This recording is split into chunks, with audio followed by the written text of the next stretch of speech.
Good evening. On behalf of Five Stones of Dodge County, we'd like to thank everybody for coming tonight. It's heartwarming to see how many people are truly here tonight for this presentation. For those who don't know Five Stones, we are a nonprofit group who fights the giant of sex trafficking and now sextortion. We were founded 12 years ago by Tracy Scheffler, who you will be hearing from in just a few minutes. Due to social media, online gaming, and chat rooms, the predators have easy access to our kids. They no longer have to go out in public to find our kids. They have access to them online in their homes. This has made sextortion become a rapidly growing threat. What is sextortion? Tracy will be introducing what sextortion is, what does it look like, and what to do if you find yourself in a sextortion situation. Tracy is going to share, a shortened version of the presentation to allow time for everything we need to cover tonight. The 5 stones that we use to fight the giant of sex trafficking and now sextortion are awareness, prevention, education, networking, and collaboration. There has been a lot of collaboration to make this event happen tonight, with those that are going to be on stage and so many more behind the scenes. We'd like to thank Mr. John DeMay for coming here tonight from Michigan and for sharing his son Jordan's tragic experience with sextortion. John is bravely sharing his family's story so it doesn't happen to anyone else. We also like to thank Chief John Kreitzinger and Detective Heather Johnson for being here tonight and on the panel and being a resource for us and the community. We also like to thank the Beaver Dam Police Department for live streaming this event tonight so it can reach many more people than what are here today. We'd like to also thank high school principal, Mr. Tronson, for being an enthusiastic partner in tonight's event. We approached Mr. Tronson with the idea of the event, and he immediately said, without hesitation, let's make it happen here, and here we are. A thank you to the high school auditorium staff for their help tonight. Because Five Stones of Dodge County is a nonprofit group, we could not do events like this without generous community grants and our generous community.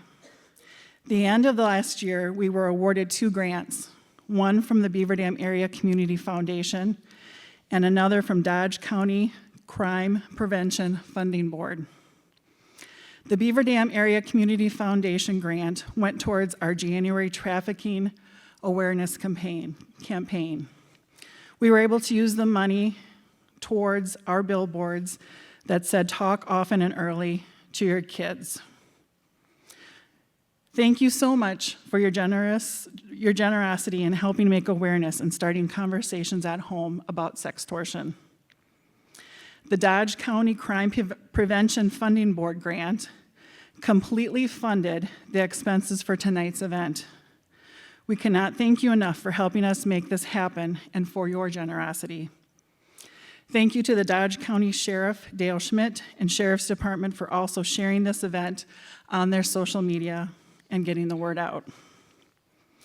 In addition to the grants for tonight's event, we also had a private donor for the $10 bill that some of you received when you came in. All our raffle prizes are also donated by our generous community businesses and members. We are grateful for all of you. We also like to thank the State of Wisconsin Department of Justice Division of Criminal Investigation team for being with us tonight. Thank you also to Deputy Sarah Westcott-Stilson from the Department of Corrections. We've collaborated before with Sarah during our Rio sex trafficking event. At the end, we will be drawing the winners for the door prizes and the raffle prizes. So your number will be called. Please come to the table and we will get you your prize. Now I want to leave you with 4 takeaways before we even get started. First of all, it's not your fault. If you find yourself in a sextortion situation, sex trafficking, or even just a grooming relationship, it's not your fault, it's the criminals. You are not alone. Take a look around you, kids. Look at all the people in this auditorium. We are all here for you. You matter. Sometimes we don't think we matter very much, but we do. And maybe the most important of all, tell someone. If we don't talk about it, if we keep silent, the predators get to keep doing what they do. Now, on to tonight's topic of sextortion. It's my honor to introduce Tracy Scheffler, founder of Five Stones, Dodge County.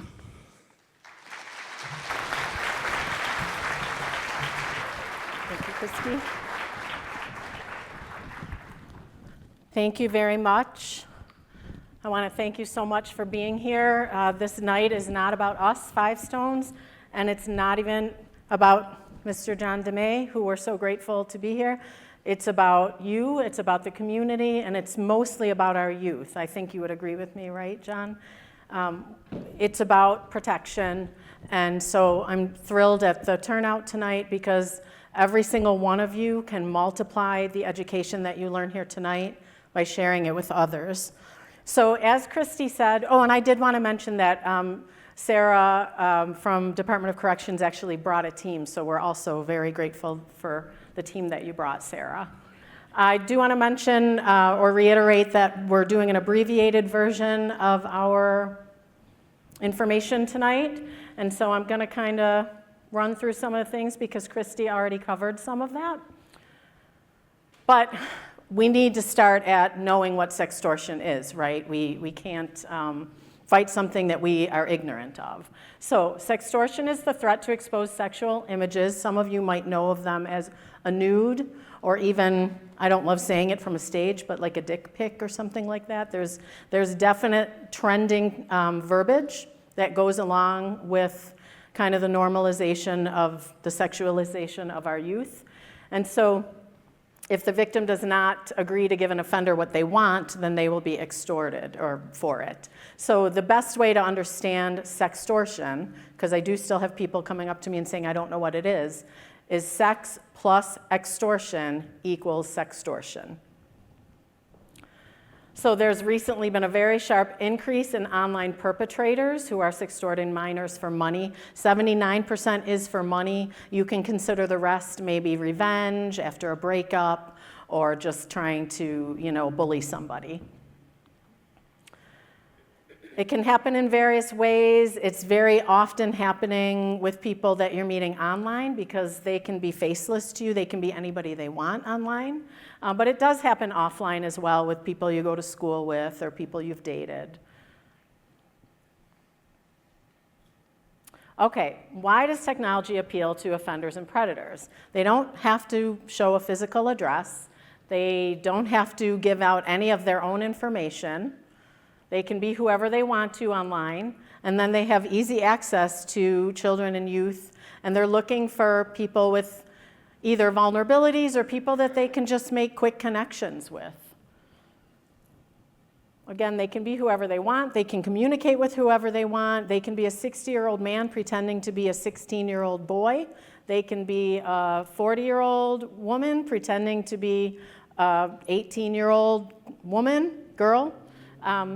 You can use AI to help fake things online, to speak kind of the lingo of the high school or middle school age group.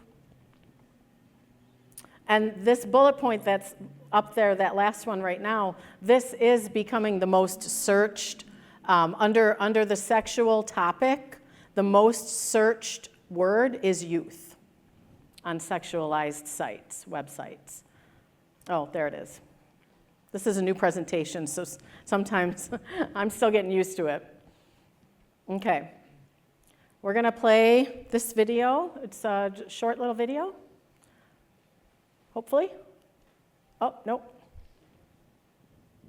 I think I might need to hit it from the, or Mary, you can come running up here if it seems like I need your help.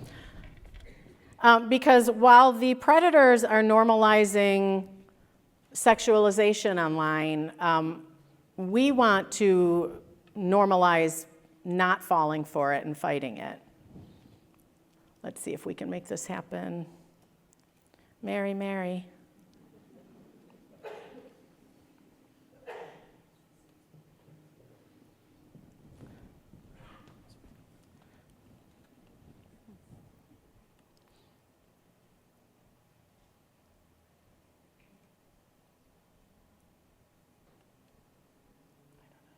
Okay. Maybe it didn't work when we were. Okay, we're going to move on for the sake of time. If anybody wants to see the videos at some point, reach out to me and we'll try to make that happen. All right, let's talk about some statistics. Reports of online enticement has more than tripled.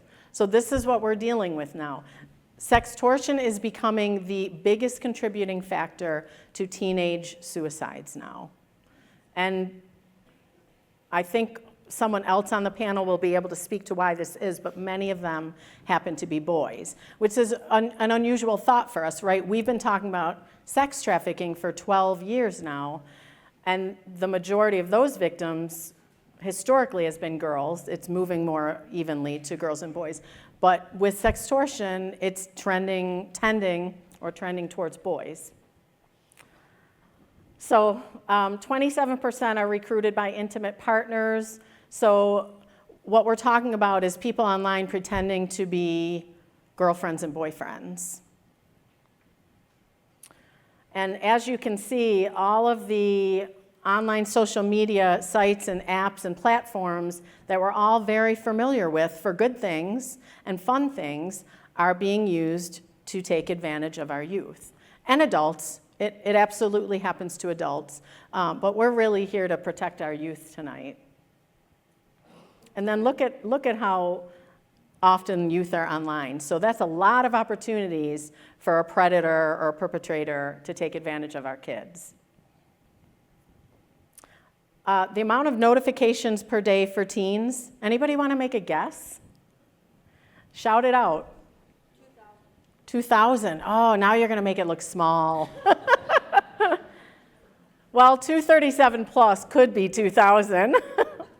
That's a lot of dinging and a lot of trying to get our kids' attention all throughout the day instead of them doing other things or focusing on other things. So you can see that a lot of problems come from teens are living their lives online. I'm 55. I did not grow up living my life online. But teens are living their lives online, and that means there's a lot of opportunities because predators have also gone online to look for them.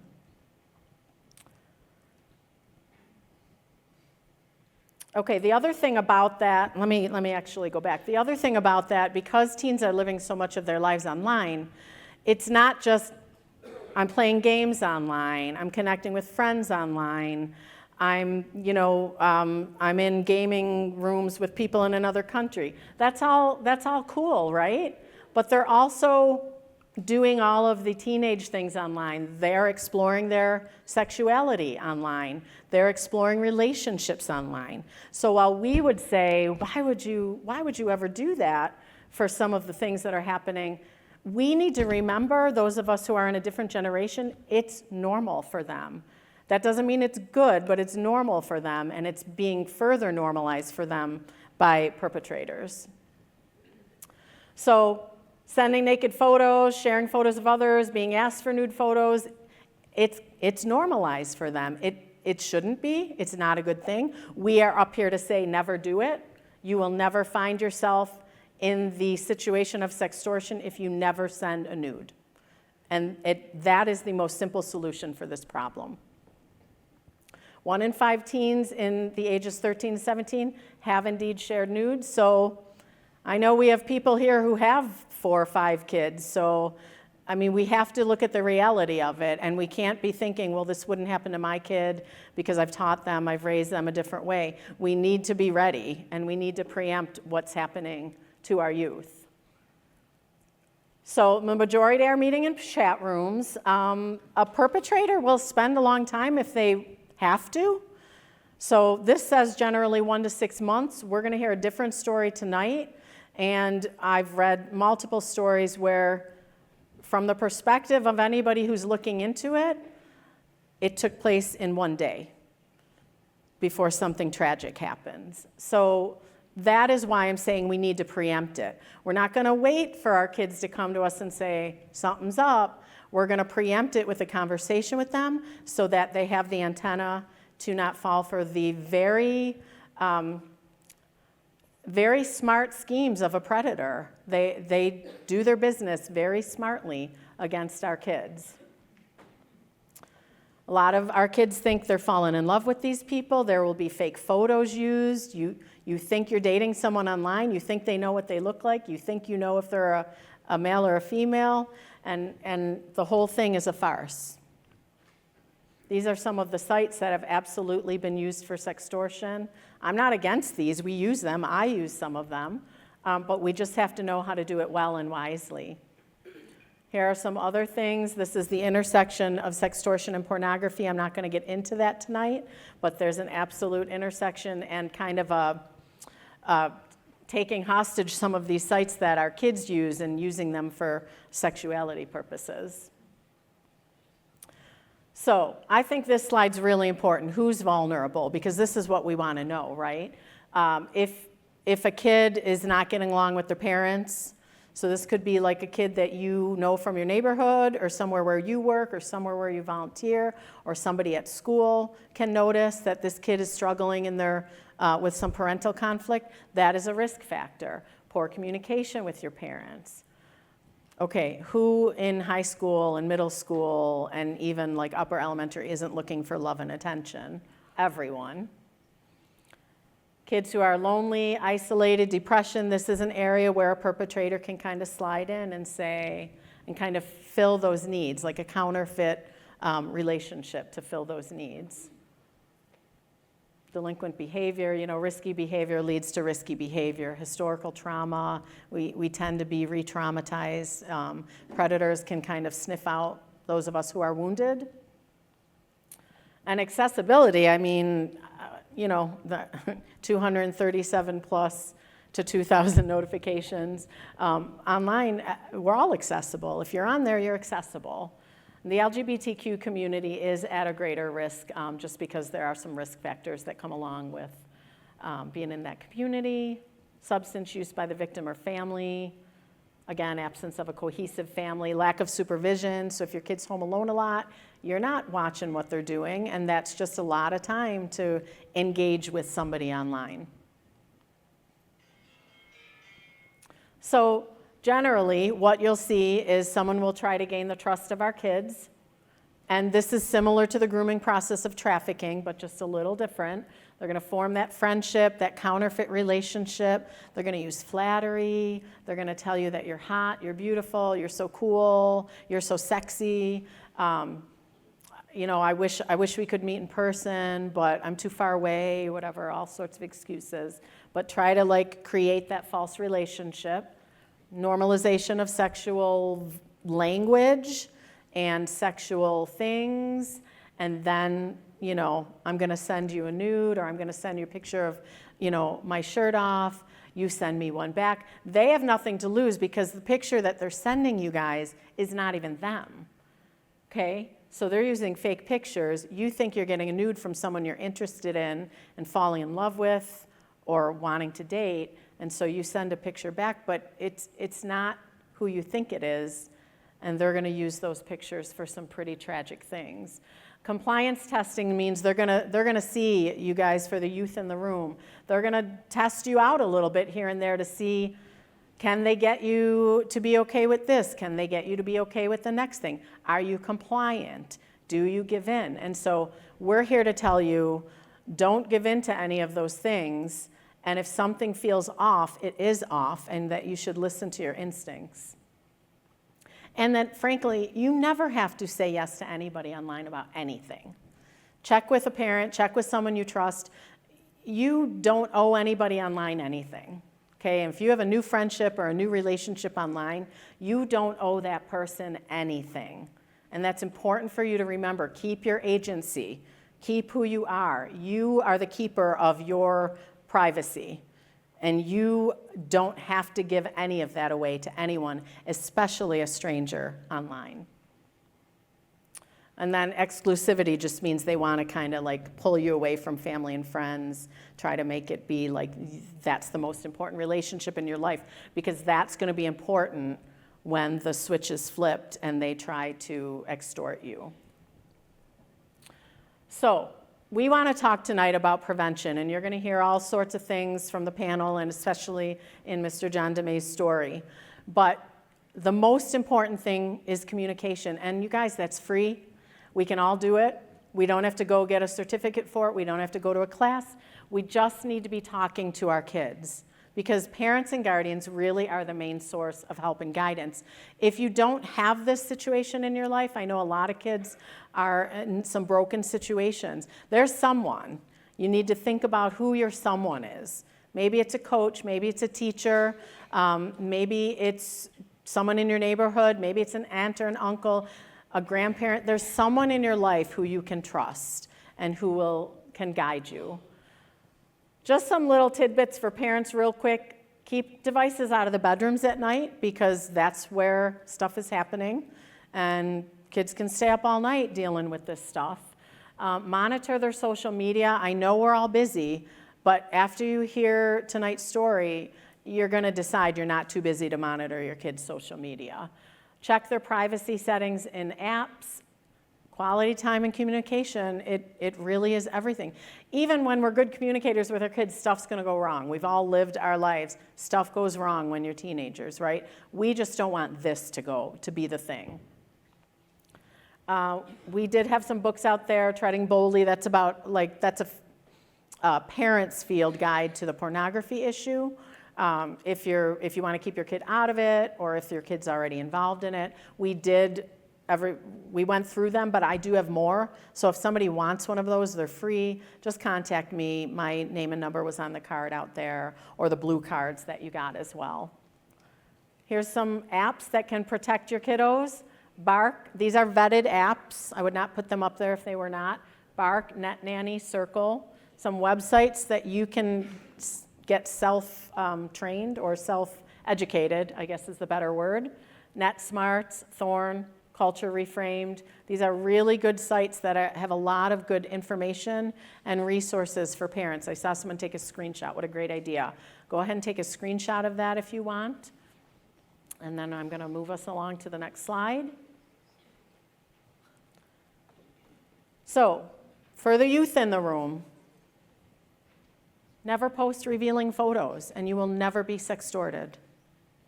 Well, I'm going to put a disclaimer with that. Because of AI, people can take a photo of your head and do things and sextort you. So I'm gonna backpedal on that one, because it's not true. But you are much less likely to be sextorted if you never release a true nude of yourself. It's actually a felony to send, receive, or distribute nudes of anyone who's under 18, and it can still be prosecutable, I believe. The law enforcement in the room can correct me, if you're 18 and over as an adult, but it's a lot more complicated, and you need a lot more proof on that, I guess. Am I correct about that, Sarah, or anybody you want to? Okay. Super important, you guys. Tell a trusted adult if something is going on online and you have gotten yourself into a situation. Tell someone. Every single parent I've ever talked to since we founded Five Stones has said, there is nothing that my kid can do that would make me not want them to come to me about it. There is nothing that they can do that will make me turn them away if they need help. We are here to help our kids, and even when we don't know what to do, we're going to learn more about what we can do tonight and who we can reach out to. So tell a trusted adult if somebody has asked you for a nude photo. because it's not as normal as the culture is trying to make it be. We want you to report anything uncomfortable or unusual, especially if someone is requesting to meet you. Please never do that with someone you don't know. But requests for money, requests for sex, requests for sexualized photos. Lastly, one of our members years ago put this on one of our old presentations, and I love it. Stop and think and keep your clothes on. That's pretty simple. And I know we're simplifying it because it's different when you're caught up in it and your mind isn't thinking straight, but that's why we are preempting those problems in your lives with the information so that your antenna will go up and say something's not right. Maybe this is what that curly-haired lady talked about at that presentation I went to a month ago or 5 or 6 months ago. But you'll have it in your head now. You'll have some knowledge, and you'll have the street smarts to recognize it before you get caught up in it. Things to look for in our kids. Are they withdrawing? It's kind of the same things we look for if we're worried our kids are using drugs. Are they closing and hiding their devices the minute you walk into the room? Excessive bathroom time. They're not going to the bathroom that much. They could be posting nudes in there. Secretive about their online, offline friends. Lack of sleep because they're losing sleep because now they got a problem. If they're already in the sextortion phase, they're panicking. And they're not sleeping, and they're going to be tired, and they're going to be grumpy, and they're going to have a lot of anxiety. If they're suddenly using sexualized language that you guys don't use, it's not been a part of your family, seems kind of new, that's because they're learning it with someone online who's normalizing it to them. And then just a disclaimer that warning signs may look different for each child. It depends on their age, it depends on their personality, it depends on, where they're at in life, who they are. All right, if it happens to you, I want to say to parents and guardians, you need to be there unconditionally for your kid or whoever the youth is that's confessing to you. And it's painful, I imagine. And you can go in your room later and scream into your pillow, but in that moment with that kid who's being real with you and letting you in, you just need to be there unconditionally. And you need to tell them, I'm going to be here for you. We're going to figure it out together. Even if you have no idea what to do, but you will because you're here. They just need to know that you have their back.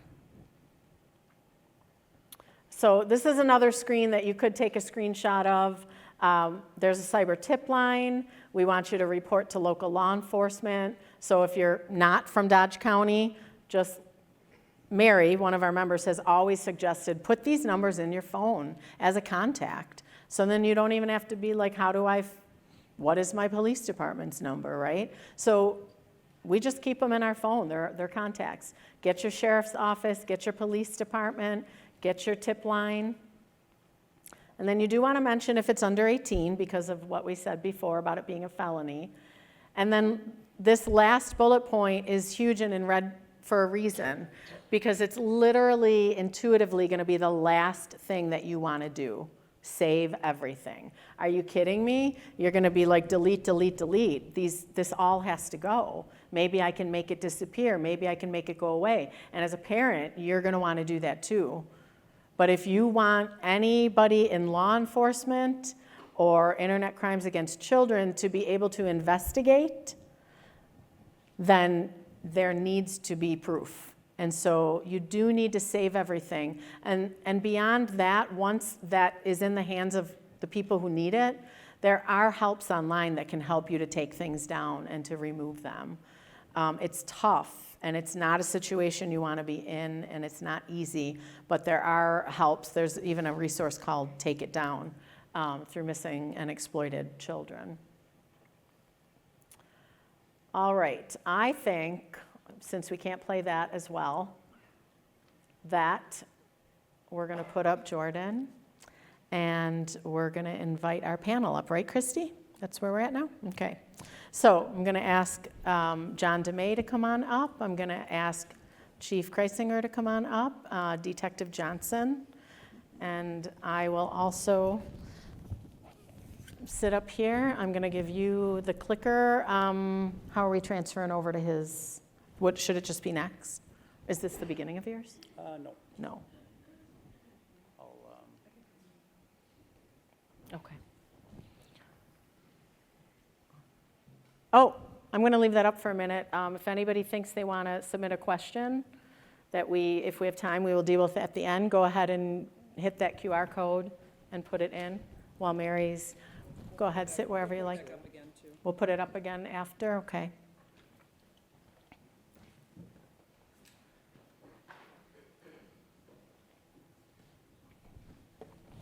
And I'll give this to you.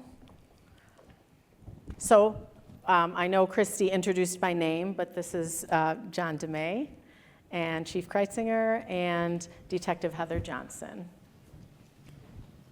thank you all for coming. Do you want to be seated or stand? Are we just going to go into it then? Is that, I think so, yeah, I think so. I guess I'll start. Oh, you need mic. I'm still on. Whoever's in charge of me, because I can't turn it off myself, you can turn it off for now. Thank you. Can you hear me in the back? There we go. All right. Much better. I forgot we weren't mic'd up. This is really amazing that all you folks came tonight, and it's so impactful, and I hope every one of you can take a little nugget home and spread the word, because this is such a serious issue. My name is John DeMay. I'm a nobody, really. I own a real estate company in northern Michigan, and I never thought for a second that I would be on stage anywhere or on any news or anything talking about what we're going to talk about today.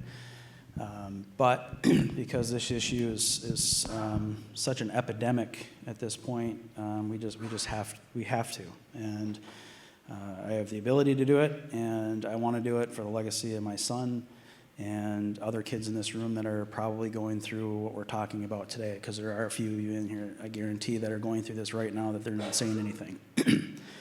But my son Jordan DeMay, I want to start actually real quick. Let me see a raise of hands who has heard my story with my son previous to tonight, just out of curiosity, because we're about 4 or 5 hours from. Okay, interesting. Okay, so a good amount.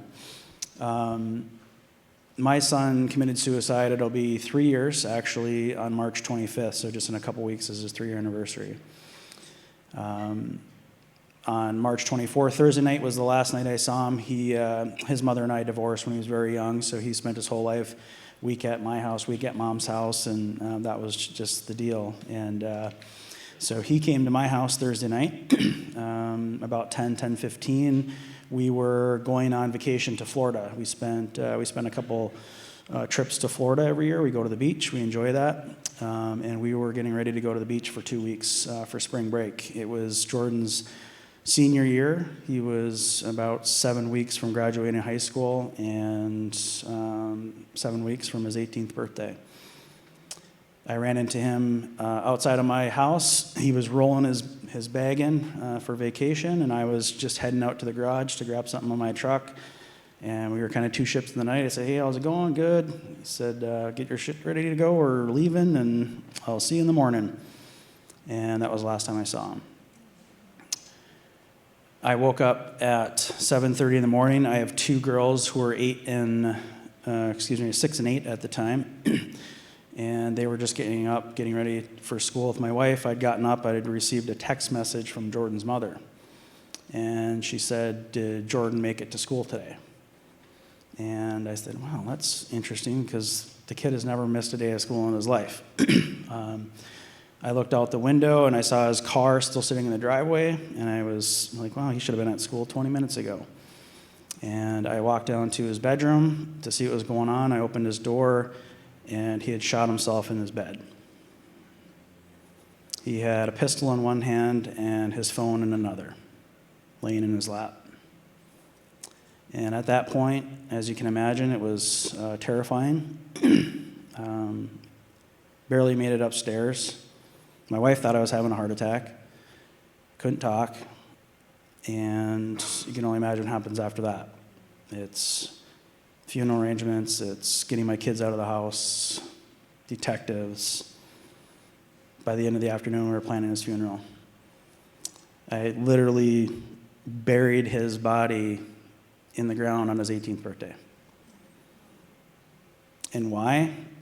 Because he was brutally extorted online for hours. Unbeknownst to me, when I saw him at 10:15 that last night on Thursday, he had literally just accepted the friend request that came in through Instagram by a nice, good-looking lady called Danny Roberts. Danny Roberts reached out to Jordan out of God knows where she's from, and as young people do, he accepted the friend request and started communicating with her. As you can imagine, the conversation is normal. Hey, how are you? Where do you go to school? What do you like? What are you into? What are you not into?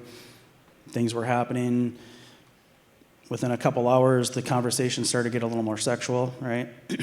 And at some point, she entices Jordan to send a picture of himself, a nude picture. And he sent a dick pic. And we're going to call them dick pics because that's what it was, and we're going to have a real conversation tonight. And so he sent his dick pic, and at about 12:15, and he realized real quick that Miss Danny Roberts, good-looking, nice little Danny Roberts, was actually a man from what we now know as in Nigeria. This man from Nigeria, there was actually 4 of them. We'll get to that in a minute.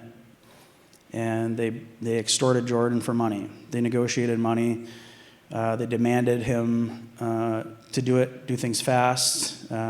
They were making him show them that he was trying to get the money. He gave them $300. It wasn't good enough. They wanted more.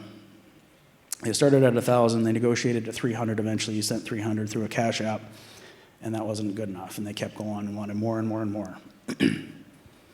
They were building content. They were building screenshots of what appeared to be them sending the pictures to his best friend's mother's friend's girlfriend, that sort of thing. So all the while, as they put the pressure on him to keep sending more money, they're making him feel like that picture's already going out. Pressure, pressure, pressure. Countdowns, 50, 59, 57, 58, all the way down. They wanted him to do things and do it now. And at some point, he just couldn't handle the pressure anymore. At 3:45, he messaged him and said, "I'm going to kill myself right now because of you." And they responded by, "Good. You better do it fast or we're going to make you do it." And he went upstairs and he grabbed my pistol out of my safe above the refrigerator, and he went down in his bedroom and he shot himself. And here we are today. The unfortunate part at the time is that Jordan didn't want anybody to know about this. The dramatic irony that we're dealing with right now. He deleted everything on his Instagram account. So when law enforcement comes in and does their investigation, they discovered that there really wasn't anything out of the ordinary. We don't know what happened. We don't know if his girlfriend broke up with him. We didn't know anything. But all we know is that we were going to Florida. He is a happy dude. He is a good student. He's a dual sport athlete. He's popular in high school. He's bouncing around, singing, dancing all the time. 6'2", super handsome, fuzzy hair, all the things. And then one day he's happy, and the next day he's gone. And we could not figure it out. The only reason that we know what happened to him was that the extortionist slipped up and sent the picture to his girlfriend. She discovered the picture the next day. We ended up getting a copy of it, contacted law enforcement again, and of course they knew immediately what was going on. So Saturday we kind of had an idea, and by Sunday night the FBI got involved, and we were able to do a search warrant and affidavit to Meta through Instagram and got a copy of the complete transcript. So when they tell you when you type things on the internet, they're always there, they are. Thank God in our story, because we had hours and hours of transcript, and they got to read and see every single word that was said. All the pictures were sent and videos and the chats and moving off the platform onto the Cash Apps and different things. So it was all there. Subsequently, the FBI got on it right away, and fast forward, they tracked it down to, there was 6 Nigerians total. 4 of them were in the same room together, in a dorm room. They were upper middle class students in Nigeria, extorting people out of their dorm room, basically, out of their apartment, their flat. And the United States government indicted 3 of them. 1 of them was a minor, so they were arrested and held and prosecuted in Nigerian government. And the other 3 were federally indicted. They were picked up in Nigeria, and they were incarcerated. 2 of those were actually extradited back to the United States a year or 2 ago. And that was the first extradition for sextortion in U.S. history. So you can imagine the impact that this case had on the FBI and on other governments. It was quite a flagship case. The 2 that were extradited actually ended up pleading guilty, and just last September, they were sentenced, and they're sitting in prison for about 18 years each right now. Yeah. Yeah.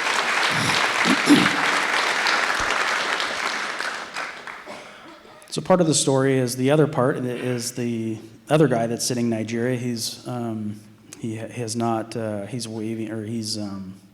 appealing his extradition in Nigeria, and so their process is quite lengthy, and we don't have any indication that he's coming to the United States anytime soon. Thankfully, the 2 guys that did end up being extradited, their father was a retired military officer in Nigeria. Mom was a small business owner. So I think their family dynamic had a lot to do with them coming over and making them accountable for what they did. And we're thankful for that. But unfortunately, that family lost 2 of their sons. They have 3 sons. 2 of them are in the United States in prison right now. And the mother in the family is devastated by what their kids are doing.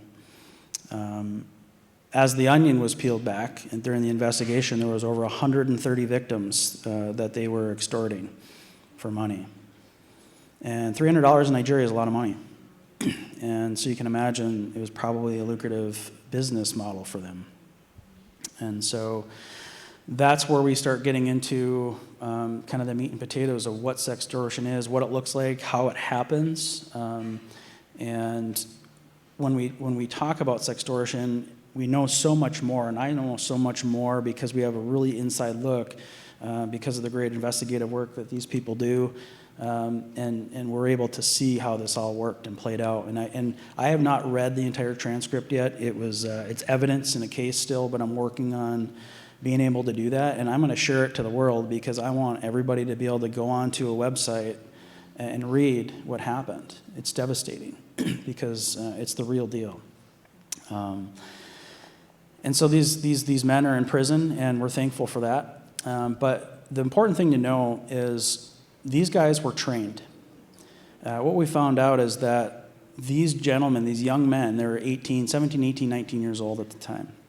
They were actually being trained by a group online on YouTube and TikTok called the Yahoo Boys. The Yahoo Boys produce sextortion content. They basically produce a roadmap of videos on how-to, scripts on what to say and when to say it. So everything is outlined. So these guys would go and watch YouTube videos, learn how to do it. They would pay for scripts, work on target markets, and then execute. And that's what they did. And I think that's important for all the young people in here to understand is that when you're being sextorted, it's not just probably from some random person that's doing this to you to make $1. Excuse me. These folks are, in my case, were a small organized group. They were. I shouldn't even say organized. They were loosely organized. Not quite professional status by any stretch, but they were organized enough where they had a professional business model. And they're very, very good at what they do. And like she had said earlier, you are a victim. And you are a victim of one of the most heinous crimes on the planet right now. I mean, there's not a whole lot worse. There are things that are worse, but in the moment, when you're feeling the worst pain in your life, these guys know exactly how to manipulate you. They know exactly what to say. When you respond, they know what to respond back with. They know when you start pulling away, they're going to push harder. And that's what you all need to understand is that you're a victim, and we don't expect you when you're 13, 14, 15, 16, 17 years old in that moment to understand really what's happening in the full capacity. And that's why we say it's so important to let somebody know. Yes, you screwed up. There's no doubt. And I would tell Jordan that. I would be teasing the dog crap out of him for the rest of his life about that, right? And that's what we would do. But we would be through it, we'd be past it, and we'd laugh about it at Christmas in 10 years. But in the moment, he could not get himself there. He thought that his life as he knew it was over. And we all the adults in the room know that, hell, I'm 45, I barely remember high school. Really, I don't. I'm having a hard time remembering what happened in college half the time at this point. So at some point, this stuff really doesn't matter. And when you make mistakes, it's part of growing, and we move on, and you grow up. And what you do in high school or college doesn't define who you are today as an adult. You're gonna, Jordan would have grown up and had a family possibly and kids and bought his first house and I'd have made him buy his first rental because that's what I do. And, we would have all kinds of other great things to do. And all that nonsense before would be a figment of his imagination. And as we grow up, we understand that a little easier because we know tomorrow is a new day. Tomorrow is a new day. Today sucked. Today was a tough day for me. As much as this is so important, we have to do this. This isn't something that I would raise my hand to do if I wasn't helping people. And today's a tough day. Very tough day. I met with a family that lost their 15-year-old to sextortion in Wausau, just north of here, last week. They're in this room today. And it's very difficult to look them in the eyes and just try to put yourself back into where they are today. But you know what? Tomorrow's a new day, and it's going to be for them too. And it's going to be for you folks that are going through it right now. And you just have to remember that. We got to keep going.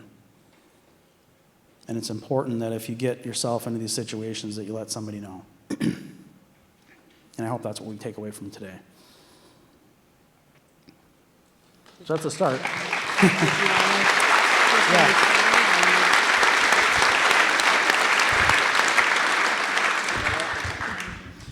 So there's stuff we could talk about for days, and I spend a lot of time speaking to different organizations. I've done ICAC conference in Atlanta. I've been to London. I was all over this fall. We've been all over the place, and each group is different, and we're learning so much as we go. And there's just so many things. This is some messages. These slides were actually provided by a colleague of mine that I met. He's a cybersecurity analyst. His name is Paul Raphael, and he's in his 40s. Single guy, has a friend a few years ago that was sextorted, and he just kind of was just wild about this, started diving into it personally. He's one of the big reasons why the Yahoo Boys was discovered. He actually went head-to-head with some of these guys online, but he did his presentation. He provided me with some slides. I just wanted to share some of this stuff with you because reading some of this stuff kind of really puts things into perspective. But have the Yahoo Boys been prosecuted? Well, the Yahoo Boys isn't a person. It's more of an organization. So once you get their content and become one, it's like being a gang member. It's like being in a Venezuelan gang or a Crip or a Blood or whatever, right? It's part of being in the club. And so it's more of an organizational thing. But those videos were up for years. And I imagine some of the content is still out there. But the majority of this stuff is happening on Instagram and Snapchat. Those are the two big culprits. That's my son right there. He was a stud. There's so many families. I mean, I can't even go. These are some of the ones that Paul had. This is Tamia Woods. She's in Ohio. Brandon Guffey, he's a state representative in South Carolina. He was just at the table with Melania Trump a week ago talking about the SHIELD Act on a federal level. Huge advocate. His son died 2 years ago.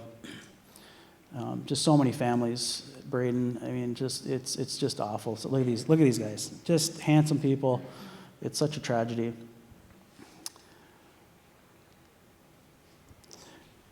Here's kind of what's been happening with the sextortion. You can kind of see the spikes going up into the last part of 2023, but it's up 300-400% year over year. I'm not going to bore you with a bunch of stats, but these center three are the suspects in my son's case. The two on the right are brothers. They're the ones that are in prison. The one on the to your far left is the one that's still in Nigeria, waiting to be extradited. According to Google search trends in Nigeria, the phrase "how to blackmail someone with pictures" is trending 850%. This was presented about 8-9 months ago. So we just Google this thing now, right? We're just going to Google it. And Google's going to let them have it, right? TikTok, YouTube, these are individuals, they're self-identifying, as we talked about, as Yahoo boys, actively engaging in sextortion. So they're actually filming themselves as they're going through their sextortion schemes. And these are some of the updates. This is new BM, that's a new blackmail update, blackmail format update. So as they're updating the scripts and making them better, they're updating them for their clients. And I want to get to the part where we're talking about some of the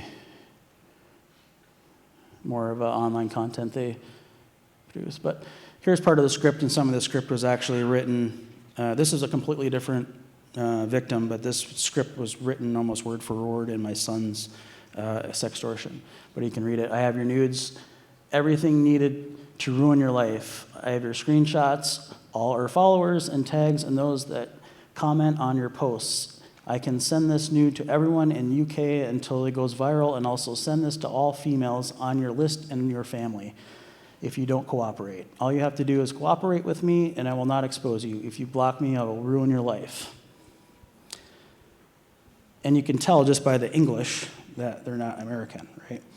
And the young people in the crowd, when you start communicating with people, you should be able to recognize when this English is not proper.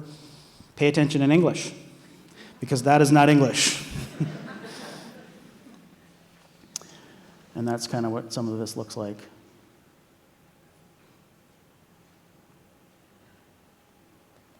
So I have a question. I have a question, and maybe you can answer it, but otherwise, law enforcement in the room. What if he had blocked it? What if you do block it? Does that take you out of the situation, because then they're just going to move on to the people who stay on the hook? I'll give this over to you guys. You probably have a little bit better. Yeah, I'm going to let Heather address that question. There's nobody to Heather's left, so you're stuck with it. When you're the boss, you get to do that.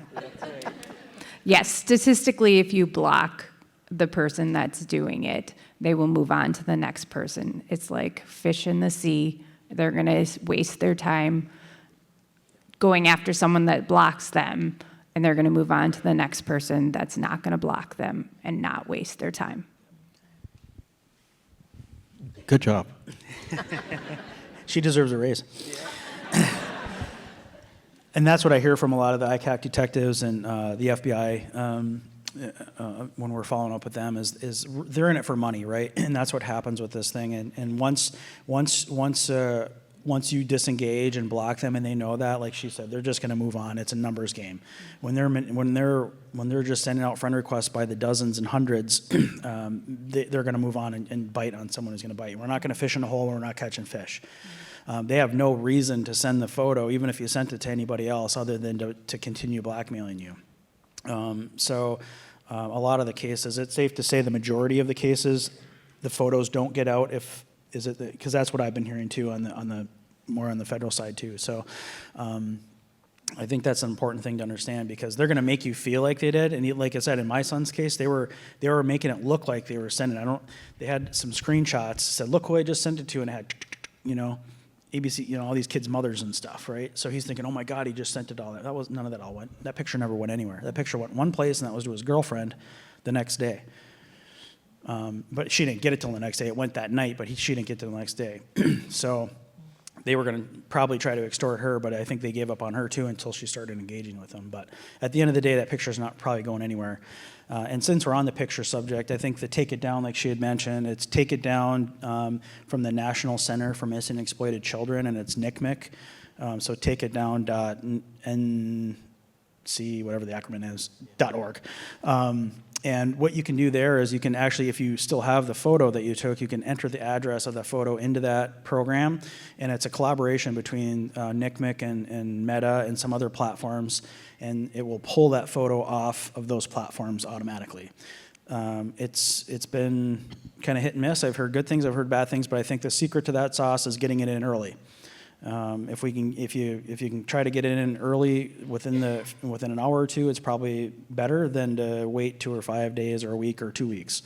Okay, then a technical question, because save everything. If you get it taken down by Take It Down, is it still available for law enforcement?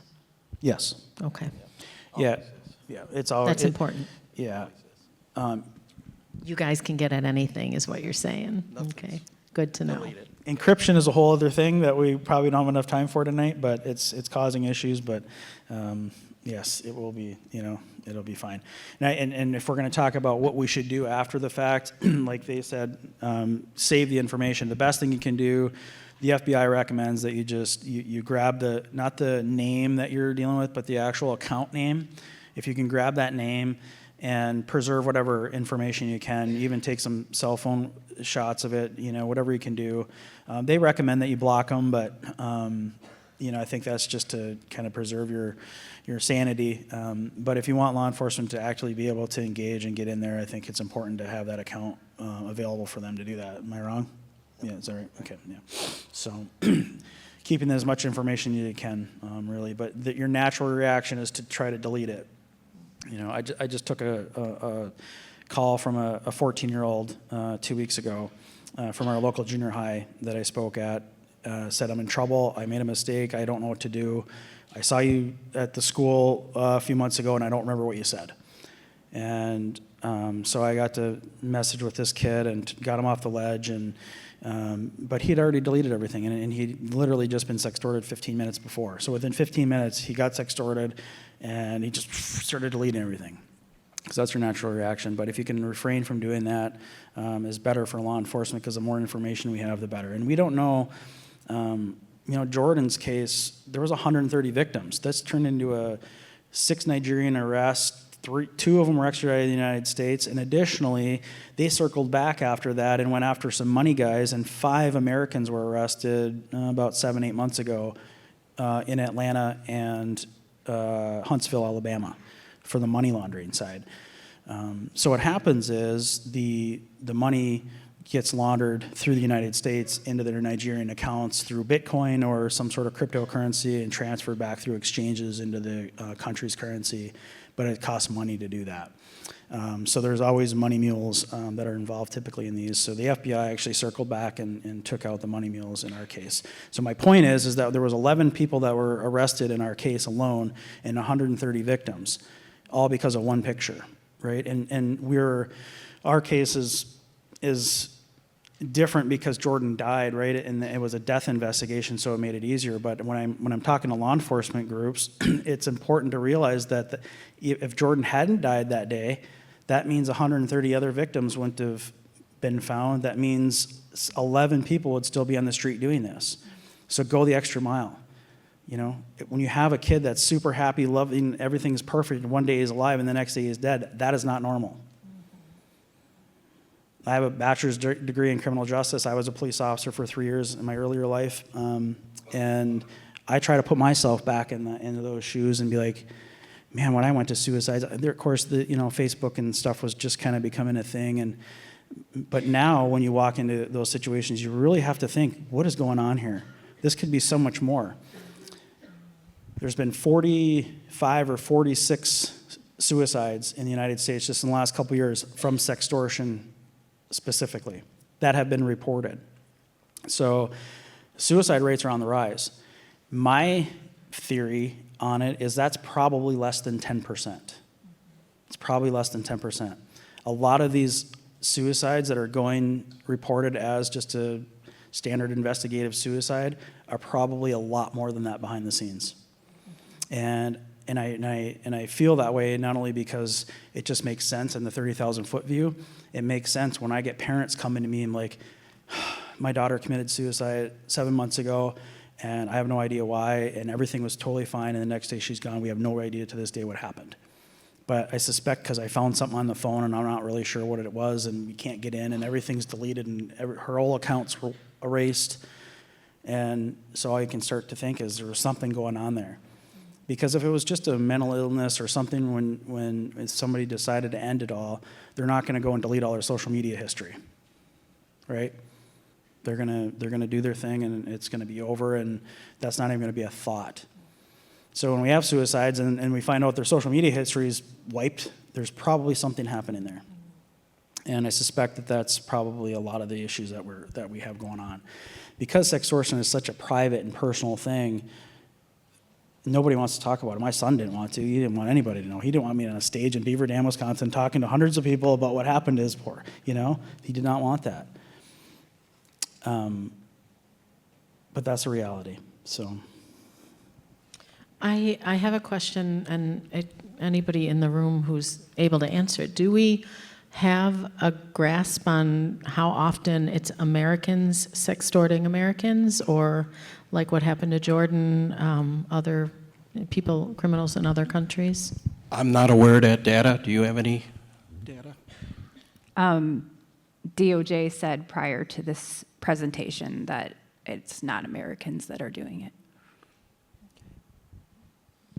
So I think that's important for the youth in the room to know that more than likely this is not even close to who you think you're talking to and having a little sexual flirty conversation with. It's probably somebody who's not even your opposite gender, and you're in your country. Yeah, there are some cases that I know, some parents that I've met that have lost their children to sextortion. They have been local, but it's very few, very, very few. And most of it is Nigeria and Ivory Coast and Philippines is kind of the top three. And when the government looks at these cases, they're very complex, and we're dealing with other governments, and the governments have their own rules and laws and process. But the biggest thing is treaties. In the United States, we have treaties with other countries. So in Nigeria, we have a treaty with Nigeria that allows us to have those relationships and to have extradition legal process. Places like the Ivory Coast, we do not have treaties there. So a lot of these cases that end up in that area go dormant because there's nothing that we can do. As you can imagine, other countries like China, there's not a lot of that stuff coming out of there right now, but if it were, you can imagine how that would be right now with the way that our political climate is. So it has a lot to do with politics and a lot to do with legal process, and it's very complex. But yes, the majority, from what I understand, is mostly overseas. And I think what I'm hearing you saying is that it's not really a it's more of an organized crime. Right. Yeah, and I think you had a stat, and you talked about it was like 75% are for money, right? 79%. 79%. That was a NCMEC stat. Well, a lot of the other percentages is pictures. And what happens is these sextortion groups are very niche. Our group of extortionists, they were extorting men and boys for money. A lot of other sextortionists extort women and females and ladies for pictures. And it's a different type of sextortion. And what they do on the women's side is they'll go onto your Instagram account, right? And they're going to grab a headshot of you that you have on there, and then they're going to scroll through, and then they're going to find the one with you doing duck lips, right? And then they're going to scroll through, and then they're going to find one with you little shoulder action. And then they're going to find one on you when you were on vacation last spring on the beach with your bikini on, and one from behind, and one, so they grab these progressionary photos, and then what they do is they go and extort you. They reach out to you as a young man, start a conversation, and then that extortionist sends a picture, you send a picture back, it's innocent, this is me, and then the guy sends a picture of his dick pic and says, hey, there's me, will you send me a picture of your boobs? And she's like, oh, I guess so. Sends a picture of boobs, boom. Now you're being sextorted, right? So now they have all your progressionary photos. Now they got a boob pic, and they're going to start sextorting you for all of it. They're going to want all the pictures. And then when they get all the pictures, they package those up, put them in a box, and do it to a bunch of other people. And then they take that box and they go over to the extortionists like my son's suspects, and they sell those to them. Then what they do is they go to another group of people that all they do is sit around and make fake social media accounts and hacked accounts. They package all those up, and then my group of guys goes out to them and buys a couple dozen fake and fraudulent Facebook accounts or Instagram accounts. They upload all those pictures they just got, and then they start extorting you. So now when they reach out to you to extort you, they say, "Oh, here's me," send you the headshot. And then as the conversation goes, "Oh, here's me in front of the Capitol the other day. Here's me on the beach." And then they get scantily clad, the conversation sexually, the tone goes up, and then she'll send the tit pic to Jordan. Say, "Here's my tits, send me a dick pic." And Jordan's like, "Okay." And that's how they get you. So the girls are being victimized for their photos, and the men are being victimized for money. And it's very important to understand that what you put on your Instagram accounts, you really need to be careful what you're doing, especially if you're a young lady, because you're really opening yourself up to be a victim, and you don't even know it. Do you want to open up to Q&A now? Yeah, what time we got? Did you, 7:45, but did you have anything else for me? No, I just, there was a couple things in here. This was a Bloomberg article that they did. Bloomberg did a really good job. We're actually doing a documentary with them right now. But this is actual transcript from my son's case. Your time is limited. 10, 9, 8. Your family are going to regret they ever had you when I'm done with you. That they regretted ever meeting my son as they sit in prison. Yeah, right. It's my buddy Paul that put all this together. He's a pretty amazing dude.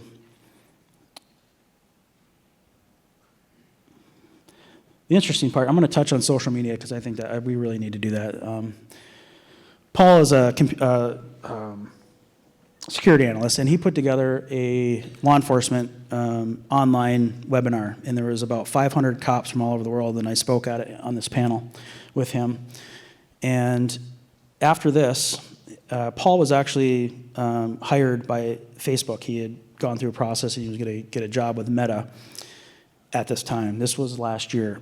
And he put this together, and we talked about online harms, and he showed all this content about sextortion.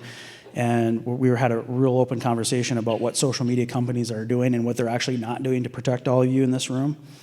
And the minute we got done the next day, that afternoon, he got this email. "Hi, Paul. Following up on our phone conversation to confirm your offer of employment at Meta has been rescinded effective immediately. Thank you for your interest." Yep. That's what they did to Mr. Paul.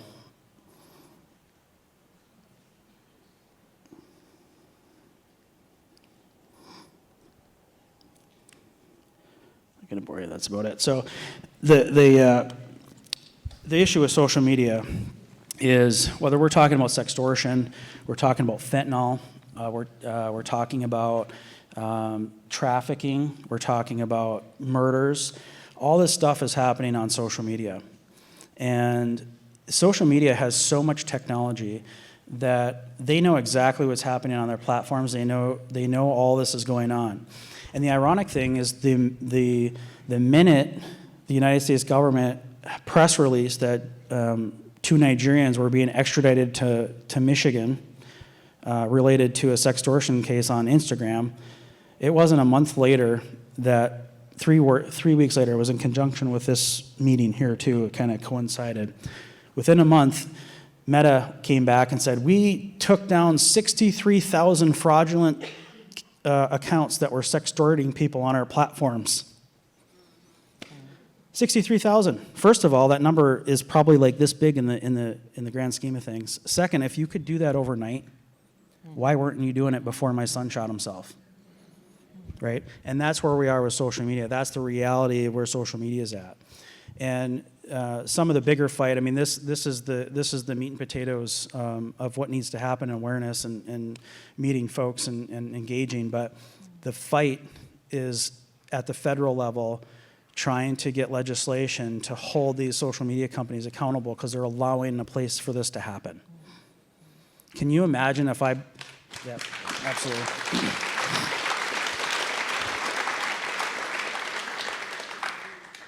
It's like the government doesn't think that Facebook exists. It's like this fictitious thing in the sky, right? If I bought this building, if I purchased this building and then let all this garbage operate in this building, the folks over here to my left would have this building shut down, it would be auctioned off, and proceeds would be going to the DEA or something, right? It would be done in a week. Just because Facebook and Meta and Snapchat and all the others, just because they're an online space doesn't mean that they don't have accountability. And when they claim that they don't know about this stuff, they're lying to everybody. And I know they're lying because I'm in Washington, D.C., meeting all the whistleblowers that y'all see on TV, and they're telling me that they're lying. They're showing me emails of the content that's going through. They're telling all of us as public that 13 is an acceptable age to be on Meta, right? And no, we don't want anybody earlier than 13. But in the background, all the emails that are going out, they said, we have to get users as young as we can. We want to get them engaged as soon as we can. And then we say simple things like, well, why can't you just age verify, right? Why don't we just have like a verify your age or something? Well, what's interesting about that is I have a 10-year-old daughter, going to be 11 here. If she were to go onto Facebook right now and create an account, if she lies about her age, she's going to get an account, right? And that's what Facebook says, and that's what everybody says. Well, they're just going to lie about their age. Yeah, probably are. But the interesting thing is when you talk to the tech people who are whistleblowers that work there, so it doesn't matter if they lie about it. The technology and the information that Meta and Facebook and Instagram already have on everybody in here is so powerful, they know when my 11-year-old's lying. The technology is there to discover it.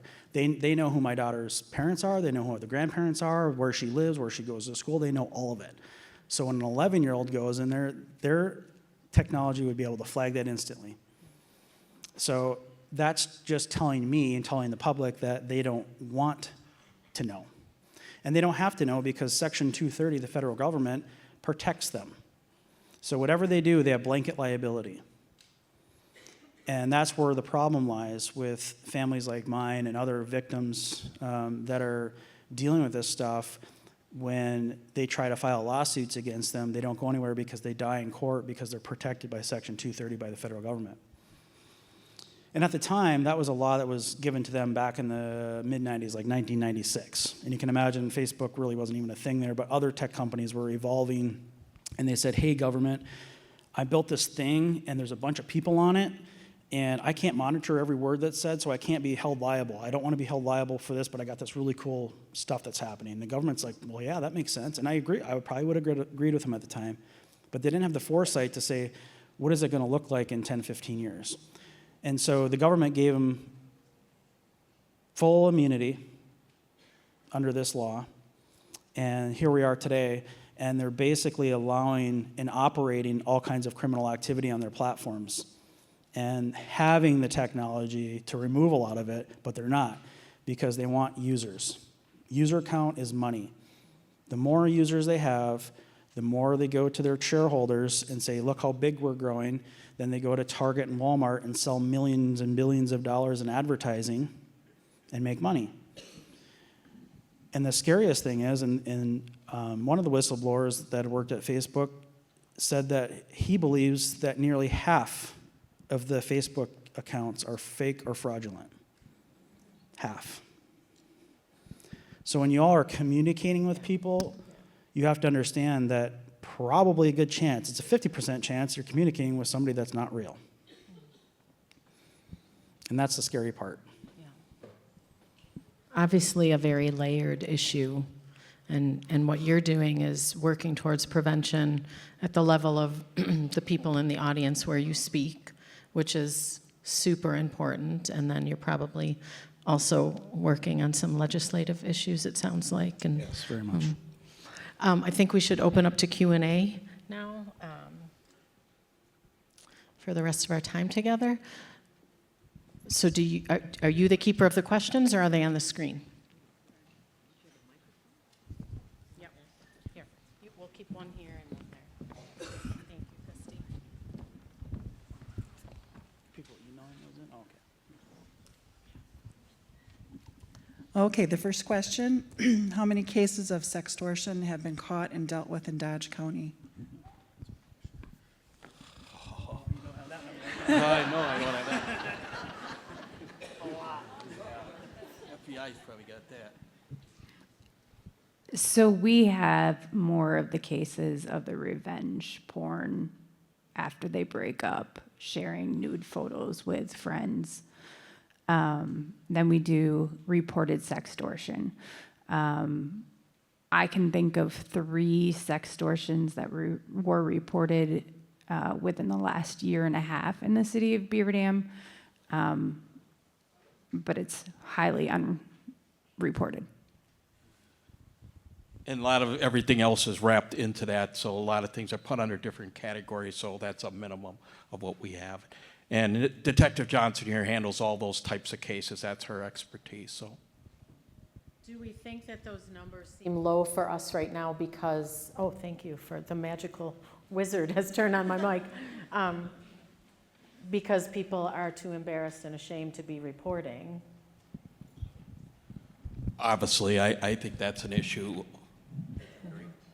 So, Chief, what would you say to the community regarding that?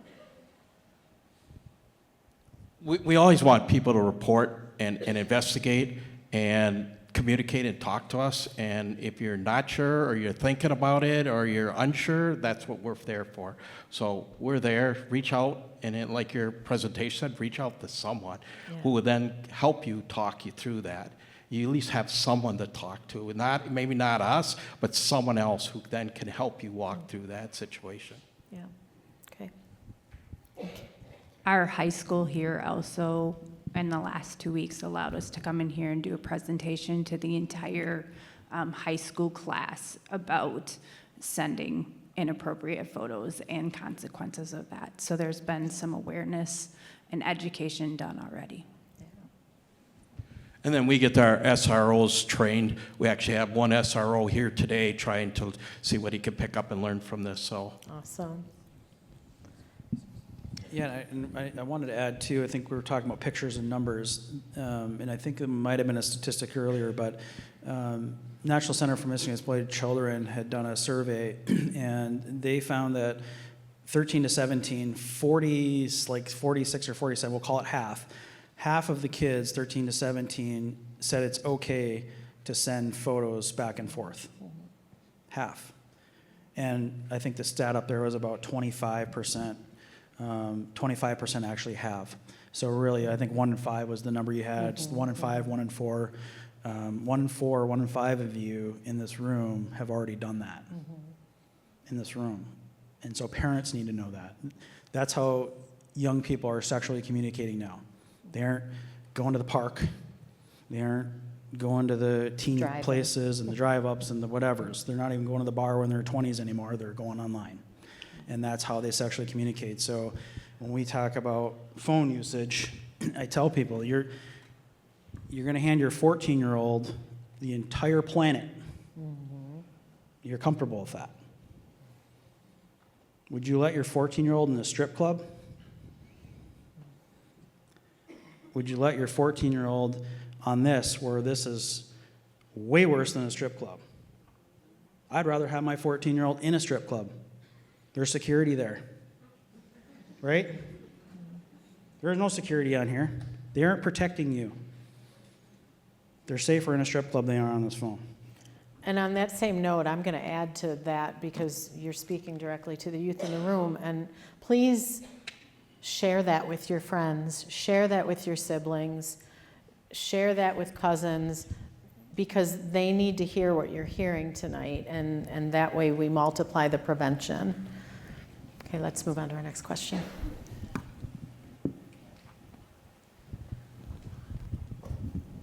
So is there an estimated date for the documentary? Yeah, I spoke with Bloomberg a couple, 2-3 weeks ago, and it's supposed to have launched the beginning of the second quarter, so we're there. It should be any time. We actually did another documentary also. It streams on Hulu on Impact. It is called, oh my goodness, I don't even know the name of it. I should know the name of it. If you send it to us, we will get it. Can yeah. we post it on your Facebook, since that's where the live stream will be? And frankly, I do all this stuff and I never go back and watch it, so I couldn't even Yeah, tell you. yeah. I don't do that for whatever reason. I just do my thing and we talk about things and I move on to the next. And all the podcasts, and I've been on every news outlet, Nancy Grace, and every television show, and all these places that I never go back and watch. But everybody that's gave me feedback on it, it's very interesting. And like I said, it streams on Hulu. But the other one will be, it's called Can't Look Away, is the one that Bloomberg's doing. Okay. Yeah, send those, and we'll post them on our Five Stone site, and maybe you guys can do it with your stuff too. Okay, keep going. We are dealing with a group from Algeria. Investigation is on us. How do we get forensics help? Just so you know, that's a case of beer to the speaker. I'm Bush Latte, please. Yeah. Yeah. I'm sorry, what? We're dealing with a group from Algeria. How do we get forensics help? How do you get forensics help? Oof. Call the FBI.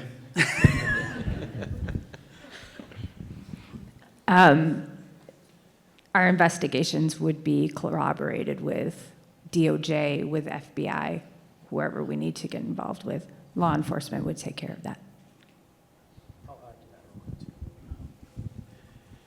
Since Jordan's case, our agent's Marquette office has kind of been the, when there's sextortion cases in the country, they're calling the agents out of Marquette and Grand Rapids.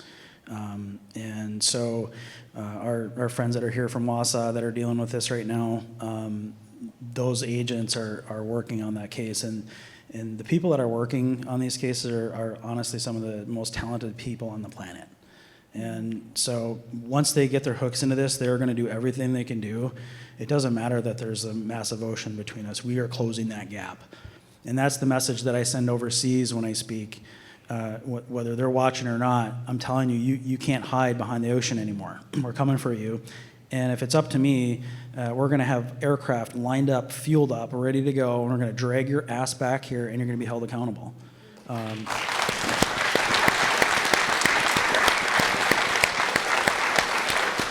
Coming for you. Do you know how they obtained your son's girlfriend's contact info? If she hadn't received the message, would you have been just led to believe it was a general suicide? Can you read the question, the first part again? Sure. How did they obtain your son's girlfriend's contact information? Yeah, so what happens in these sextortion things is they kind of worm through your contacts, right? They find out who your friends are and who your relations are, and they just start working all this stuff until someone bites. And that's what happened. They knew that Jordan had it, because what was happening in that room that night, there was one guy that was communicating with Jordan. He was the trigger guy, right? He was the typer. The other guy is building content. He was a graphics person. He was building the content to make it look like they were doing things. The other guy was in the background searching through Jordan's friend list, doing all the recon, if you will. They were finding out who Jordan was, who he was related to, who his friends were, all the information they ever needed, and all that information is getting filtered back to the typer. So as the typer is running through the scripts, inject the picture, inject the, we know your dad, John, or whatever. So all this data is going into the typer, and they're putting it into the conversation when they feel needed. So that's kind of how it works.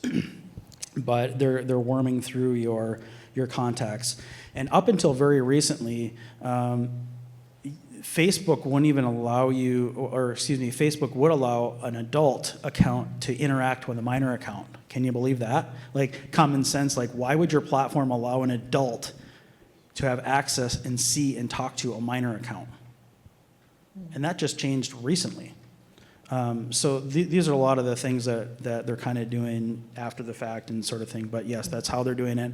And the other part of the question is, if we didn't know about the picture, would we know why Jordan killed himself? And the answer would be no. I would not have any idea why he did that. Of the other 130 sextortion cases mentioned, were there any other fatalities and any idea how much money they extorted? The last known number was 44 deaths since Jordan, and I believe that's 46 now, 45 or 46. I don't have the exact number, but just under 50. And then the dollar amount, I don't know. Do you have an idea on dollar amounts? And then how do you actually get in contact with Meta? We had a situation last summer where my daughter's WhatsApp and Instagram accounts were hacked. You don't. Yeah. That's I the agree. problem too, right? I mean, common sense would think that we'd be able to reach out, and I can tell you story after story after story. They don't respond. They do not respond, and when you're, I've heard people reaching out to their senator and they've had luck with that. I'm sorry? People reaching out to their senators. Oh, sure, yeah. Yeah, if you want to go, and law enforcement can get to them. I mean, there are avenues, but if you're talking about being on the computer trying to reach them at home, no, it's not happening. But yes, their senator, she said that would be a great start. Actually, they do have some pull depending on who they are, but a lot of them have some pull and they can make things happen. And also law enforcement if it's a criminal type thing, yes. And then do you have any dates that you're going to be speaking elsewhere? I have one date. It's in September. I don't remember when it is. It'll be in Nebraska. But these things rain. When it rains, it pours, kind of thing, and then it'll go quiet for a long time, and then boom. Like after this, the media is hitting me up, and we're doing all this stuff, and then a bunch of other media people will pick this up, and there'll be a bunch of stuff coming in next week, and then it'll kind of all die off. And but we're working with a school locally. We just did something at the junior high there before Christmas. I'm working with the volleyball coach that's going to do an honorary volleyball game this fall for Jordan. So we're working on doing some things with the school with that. Yeah, so we're just going to keep going where we're invited, I guess. Yeah. And why do you think there are more young boys and men targeted? We're dumber, probably. let's be honest, right? These young guys, and my son included, I mean, he was with his girlfriend for a year and a half. He found himself in a situation that stupid decision, right? Just poor judgment in the moment. But when you're young, your hormones are raging and all these things, and that's why this is such a crazy crime, and it works so well because you can get these kids to do it. They're just they put them in a place where they just aren't thinking properly, and that's the unfortunate reality. And it's not just children. There's 2 people in our indictment in Jordan's case. Jordan is victim 1. Victim 2 is an adult. I've never met victim 2. I've been to dozens of court hearings and meetings and everything, and I've never met this person. I don't know who they are. Because they were sextorted by the same people at the same time using the exact same scripts. They did not take their life, but they've been interviewed and they're part of this process, but they're not exposing who they are because of whatever reason it is, and that's totally okay. But that's the interesting part, is we have one side we're being open about it, and we have the exact same case. We have somebody that is completely opposite and doesn't want anything to do with it, which I respect. The next one is, will this presentation be posted online? And it will be on the Beaver Dam Police Department site, along with, I think we're eventually going to have it on the Five Stones Dodge County site too. I got that one. Are boys in relationships or single most targeted? That's a tough question. I don't know. What I've learned, though, is we could put all 45, 6, 7 of those kids on that screen right there, and every single one of them could be in this room, and they would all be brothers. They're all 6'2", 180 pounds, fuzzy hair, handsome, popular, all the things. They could all be brothers. It's crazy. Because at the end of the day, when they're learning how to do this and they're trained on how to do it. They have a demographic and they have a niche market. They have a target market, right? Any of the business owners in here knows what a target market is. We're going after the group of people we want to do business with, and they do too. And unfortunately, the kids like my son, who literally 4 weeks from graduating high school, I'm like, hey, when you moving out? I'm counting down 8 weeks, you know? I would have let him move out that day, it'd have been fine.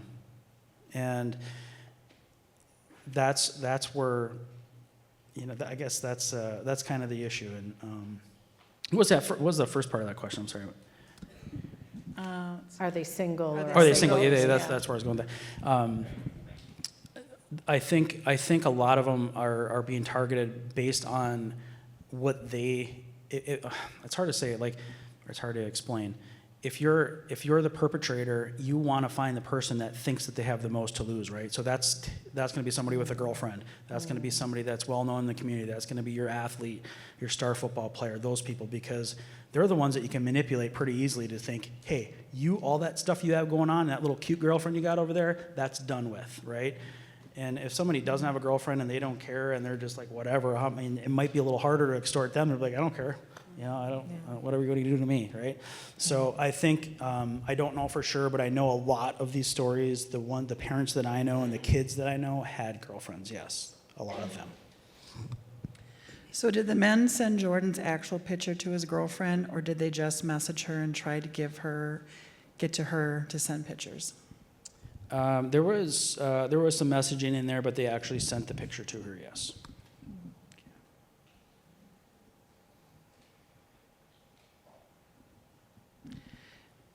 Do you think about, let's see, what was the most amount of money you've seen sent?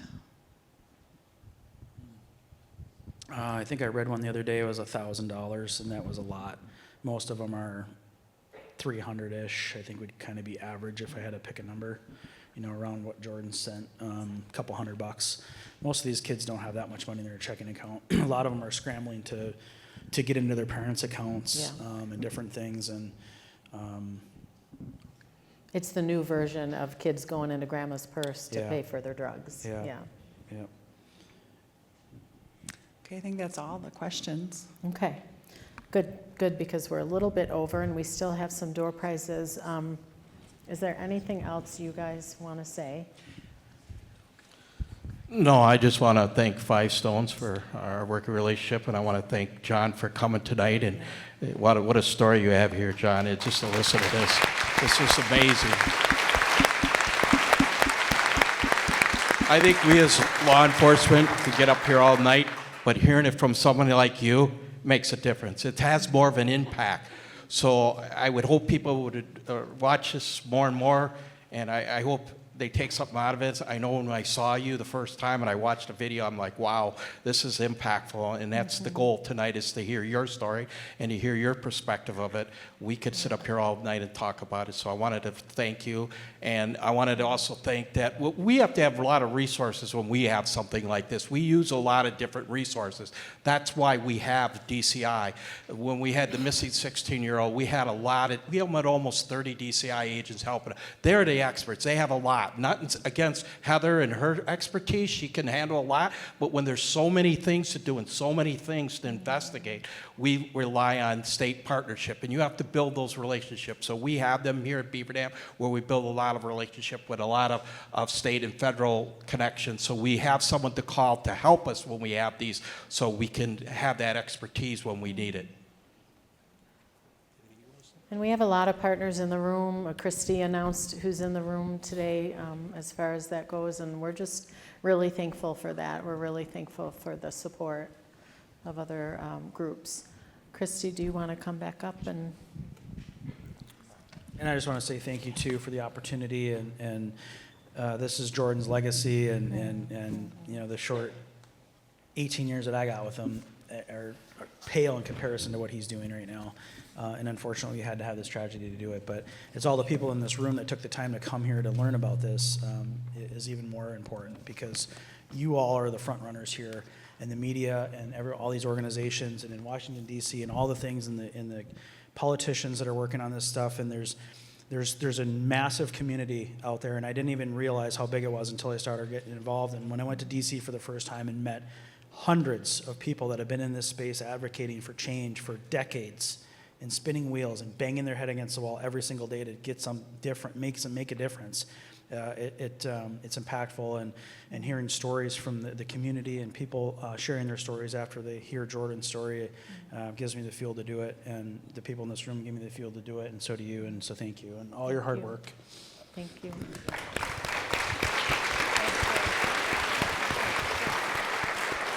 And we're always here for you if you need to talk. You are not alone. I would mention, I'm not sure, Christy, you probably have it on there, but anybody who at a table is willing to stick around for questions, or if anybody needs to chat with someone from the panel or from one of the tables out there, please stay, and please do find who you need to chat with. Or if we didn't get to one of your questions too, they're going to stay for a little bit after. So again, the four of the takeaways: it's not your fault. You are not alone. You matter, and tell someone. And now we're going to do the raffle prizes.